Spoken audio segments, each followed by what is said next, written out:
What's up, folks? Notification Super Blind volume Man here. 0%. Well, it's happened again.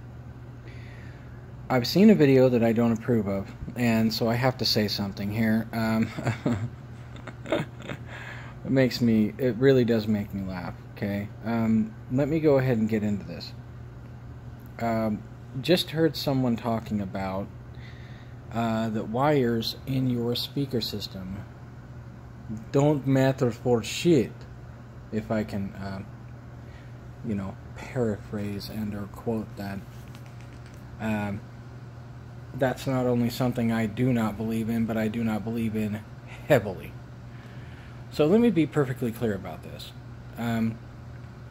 Wires matter. They matter, and if they didn't matter, we would still be hooking up speakers with lamp cord, okay? There are purposes for different wires. Anyone who tells you otherwise is lying to you. Now, don't get me wrong, if you wanted to find a cord that would be great for cheap, you could probably go to the hardware store and get what is called the zip cord. Zip cord is designed specifically for moving electricity very, very quickly. Okay? But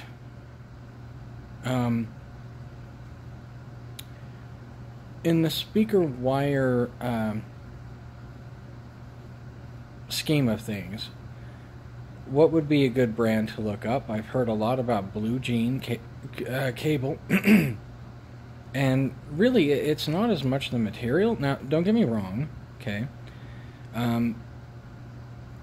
There's a lot of different cable out there, guys. There really is. But what are the things you need to look at the most? Let me be perfectly clear on this point, okay? You have 3 major things that you need to watch for in speaker cable. 1, the conductor. What is the conductor made from? How pure is it? Okay. 2, termination. And I will say that termination is extremely important. Okay, if you don't want things like squirrel caging or thermal coupling or things like that to happen and affect your sound. Okay, and what do I mean by that? Just for those of you who might not know, squirrel caging is basically like a bird, bird caging, not squirrel caging, bird caging. Squirrel caging is what hamsters do. Bird caging is for your speakers, okay? For wiring, anyway. It's an electrical term that means that the electricity sits and bounces around at the end of the wire, very much like a bird in a cage. Bird caging. It's not good. It's no bueno. It ain't good for your signal. It's going to mess things up. It's going to harm things. The termination is probably, in my opinion, the single most important part of any cable. You can have a shit cable that will sound great because it has good terminations. Likewise, you can have a good cable that's made of pure PCOCC copper and sounds like crap because the termination is crap. Okay. So, yeah. Now, there are companies that I personally have worked with and I like them. If you find a good pre-terminated monster cable, I think those are pretty okay. I would be under the impression, however, that unless you were at home with a soldering gun,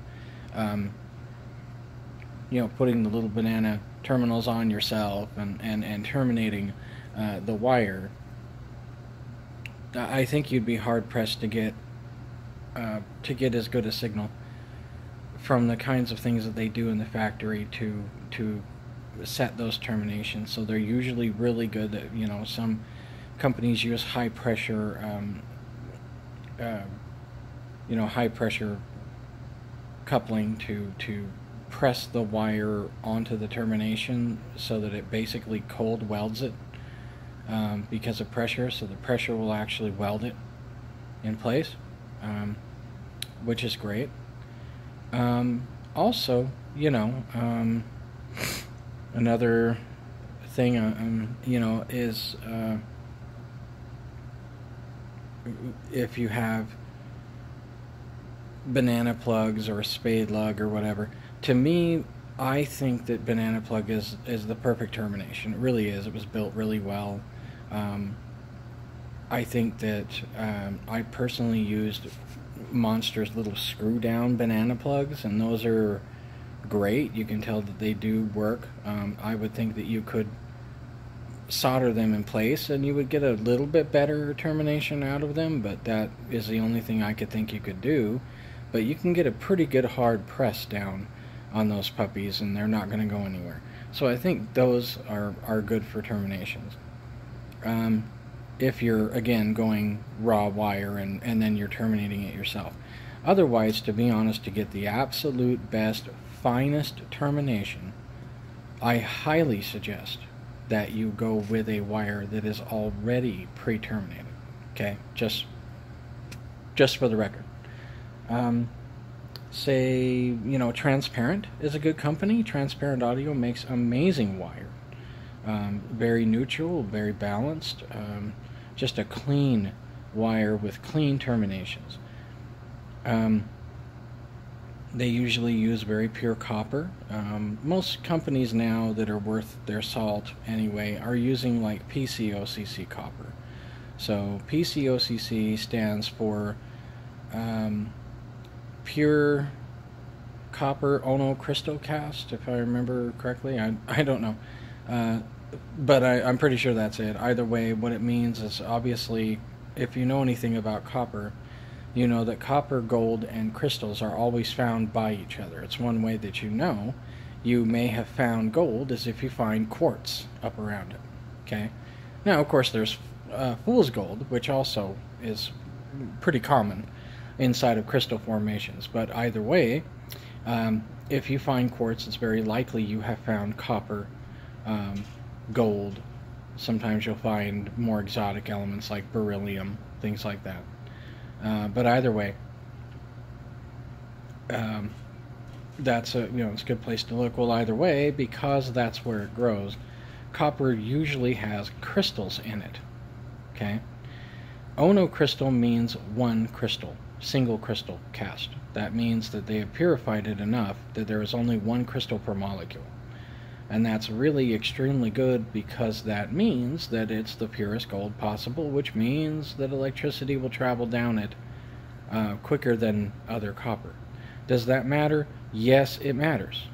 Okay, one, getting the material, getting the signal from point A to point B as quickly as possible is important, because it minimizes the time possible that interference could get to the electricity by the time it gets to the other side. Okay, conductor. Two, terminations. Making certain that that termination, that pass-through, is clean and it's quick, with no bird caging, no thermal coupling. Thermal coupling, of course, for those of you who do not know, is when electricity stops at a different barrier. Okay, this usually is a different material. Anytime you change conductive materials, you cause thermocoupling. If you go from copper to silver, you cause thermocoupling. If you go from copper straight to gold, you cause thermocoupling. This is because you've changed the material, and the electricity now has to either, has to slow down to change gears. But that's what that means. Okay. Anyway, and the last, of course, is insulation. Insulation is extremely important. Do you have something that is full of minerals? Color doping on the wire is not good. If you can find, speaker wire without color doping, in other words, it's clear, or white, something like that, you've got a good wire. Because anything that, uses minerals and color doping, the color added to the rubber to make the wire a different color has minerals in it.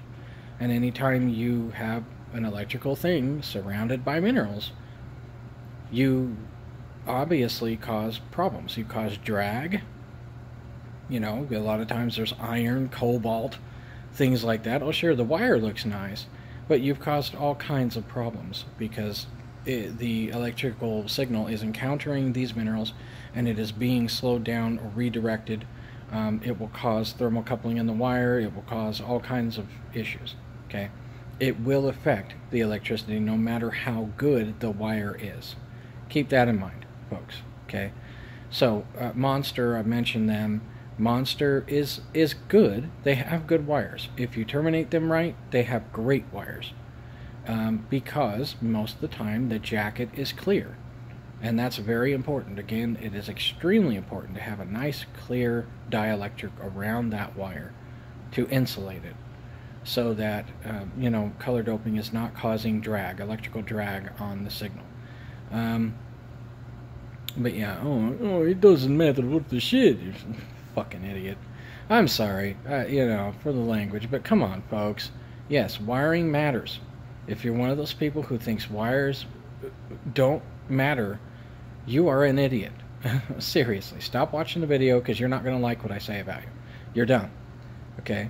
Wires matter. Now, am I saying you need to go and buy a $3,000 wire for your home?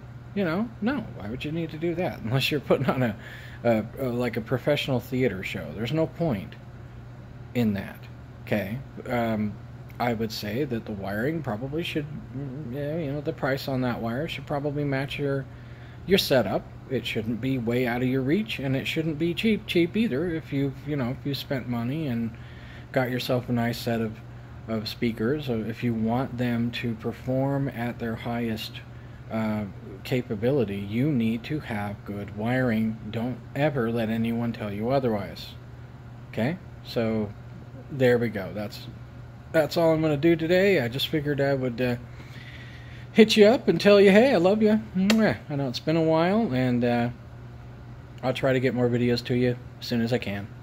Thanks for watching. Stop button.